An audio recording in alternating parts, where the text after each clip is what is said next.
Hello, hello. Isa po mapagpalang gabi ang pagbati po natin sa inyong lahat. Luzon, Visayas at Mindanao at sa mga kababayan po natin sa buong sulok ng mundo, mga kaibigan. Good news po para po sa ating isa pang kampiyon, the newly crowned WBO Intercontinental Bantamweight Champion na walang iba kundi si One Punch Man, Jonas Sultan. Hawak po ng Viva Promotions.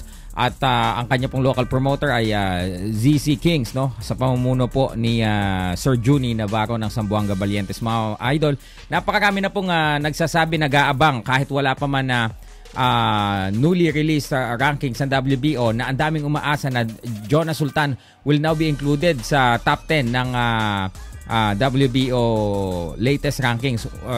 Matik yan kasi siya nga po ngayon ang Intercontinental Bantamweight Champion. So mga kaibigan, ito pong newly released Bantamweight rankings po ng WBO.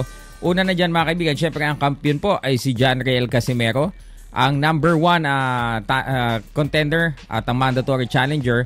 At siya din po ang WBO International Champion. Ayan po ay walang iba kundi si Paul Butler ng UK. Pangalawa po dyan si Rashi Warren ng US. Pangatlo, Jason Moloney ng Australia. At ito na po mga kaibigan, nakikisama na sa party mga kaibigan. Ika-4 na pwesto, bumubulusok mga kaibigan, Jonas Sultan. Yan, he is the WBO Intercontinental Champion, of course from the Philippines.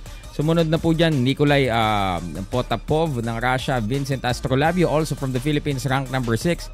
Number 7 is Melvin Lopez, Nicaragua. 8 is Israel Gonzalez, Mexico. Yan po yung nakalaban ni Jerwin ng Kahas. 9 is Saul Sanchez of USA. And number 10, kilala nyo na itong si Joseph Agbenko mga idol. At ito din, yung number 11 si Lee McGregor ng UK.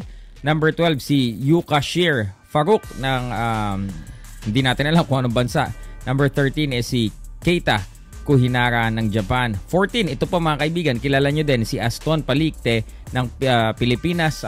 Napakagandang balita niyan sapagkat world rank pa din si Aston Palicte. At ang ika-15 pwesto mga kaibigan, Ryosuke Nishida ng bansang Japan din. So napakaganda po niyan mga idol. Ano po ang nag-aantay kay Jonas Sultan? After po ng lahat ng laban dito po sa bantamweight, yung mga world title contenders ay lalaban po ngayong Disyembre. After po niyan, doon po natin malalaman kung ano po ang susunod na hakbang para po sa karera ni Jonas Sultan. It might be Inoue, kung ano man ang maging resulta ng kanyang laban. It might be Donaire,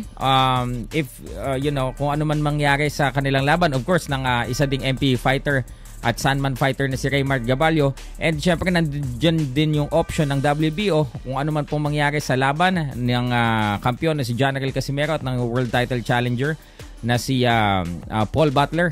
Lahat po yan, ang future po ni Jonas Sultan ay nakadepende sa kung ano man po ang mangyayari sa mga world title bouts na yan ngayong buwan na pala, December na pala, no, as per Sir Sean and of course si Sir Brendan na head po ng Viva Promotions. Yun lamang po at magandang gabi po sa inyong lahat. Magandang balita po yan at let us all congratulate Champ Jonas Sultan. Maraming po salamat.